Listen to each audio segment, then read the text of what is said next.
see, the movie is a submersion into the world of aviation and aeronautics. And this word, I always been fascinated by this word. Well, I hope you will enjoy the film and have a nice screening. Thanks very much.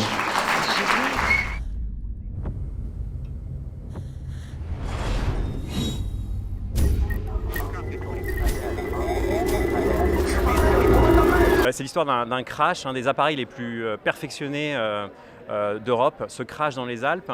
Et le BEA, qui est le Bureau d'enquête et analyse, qui est l'autorité compétente en charge des accidents d'avion, est appelé à la rescousse pour déterminer les causes du crash. Erreur de pilotage, défaillance technique, acte terroriste, c'est l'inconnu total. Et c'est dans ce climat disons de paranoïa très très forte que Mathieu Vasseur, qui est incarné par Pierre Ninet, va se retrouver plongé dans une enquête pour déterminer les causes du crash.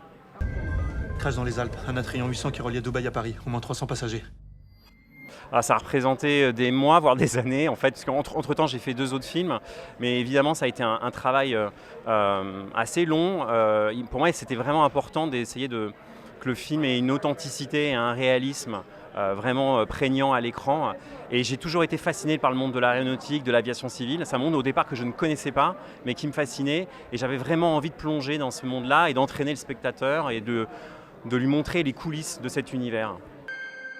T'as pu avoir accès aux données à Cars et à la trajectoire? Ouais, l'appareil a piqué rapidement, ça a été très brutal. J'ai eu la chance effectivement que le BEA m'accueille, m'ouvre ses portes, et j'ai pu m'entretenir très longuement à de nombreuses reprises avec les différents techniciens et enquêteurs du BEA. Et toutes ces interviews, ces entretiens ont énormément nourri le scénario, et j'ai glané énormément d'informations qu'on retrouve vraiment aujourd'hui dans le film. Les experts du BEA ont été dépêchés sur les lieux de l'accident pour tenter de localiser les boîtes noires. Mathieu, j'ai besoin de connaître l'enchaînement exact des événements. Là, j'avais vraiment envie de retravailler après Un homme idéal avec lui sur ce projet. C'est la première fois que j'écris en pensant à un comédien, un acteur en tête. C'est vraiment lui que j'avais en tête quand j'écrivais ce projet. Et donc je lui ai proposé, une fois que j'ai eu une version aboutie, je lui ai proposé le rôle. Et j'étais évidemment très très heureux qu'il accepte. Et c'est vraiment c'est un énorme plaisir de travailler avec lui. Il est tellement plongé dans le film. C'est quelqu'un qui vraiment travaille ses rôles en amont, et ce travail de préparation, c'est quelque chose que j'apprécie énormément. Et donc on est vraiment, j'ai l'impression, assez proche sur ce qu'on veut faire, et vraiment il amène énormément, et vraiment tout le film, il porte le film sur ses épaules. C'est bon, c'est exploitable. Atténue le moteur dans le médium. Concentrez-vous sur ce qu'on entend. En France, c'est un style de film quand même compliqué à produire, parce qu'on en a peu. Et je pense que j'ai été impressionné par ce type de film quand j'étais adolescent.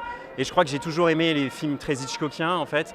Et le genre, en fait, c'est à la fois, je trouve que ce qui me plaît dans le genre, c'est que c'est à la fois une histoire, mais c'est aussi une expérience immersive et sensorielle pour moi. Je l'associe à ça. Et pour moi, le cinéma, c'est ça aussi. C'est vraiment le fait d'avoir une expérience assez forte pour le spectateur, vraiment qu'il soit plongé dans l'histoire, dans l'écran. Et en même temps, le genre vous donne un cadre qui vous permet ensuite de développer et d'aborder des problématiques intéressantes de la société, quoi. J'ai des doutes sur le crash. Il y a un problème avec la boîte noire. Elle a été falsifiée. Vous avez intérêt à avoir raison. J'avais pas de référence particulière. Évidemment, on pense à des films comme ça où le son joue un rôle central, comme Blowout, mais je voulais pas que ça soit trop référencé. Et j'avais vraiment, moi, ma référence, c'était d'essayer d'être le plus authentique et de plonger le spectateur dans cet univers de l'aéronautique. Je comprends pas qu'on ait pu lui confier l'enquête. Il a encore entendu des sons fantômes.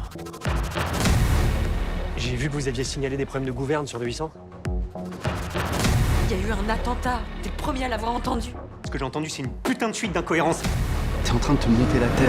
Et le film a vraiment rencontré son public. Il y a eu c'est la première fois que j'ai un tel retour auprès des spectateurs. Donc je suis évidemment très très heureux. C'est quelque chose qu'on maîtrise pas du tout, quoi.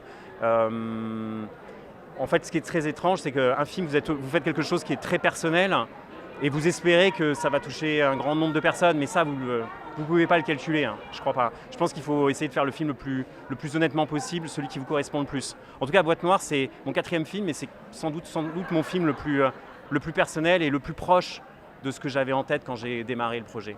La vérité sur le crash, je la connais. Vous êtes allé trop loin. Ce que t'as fait, tu l'as fait pour toi.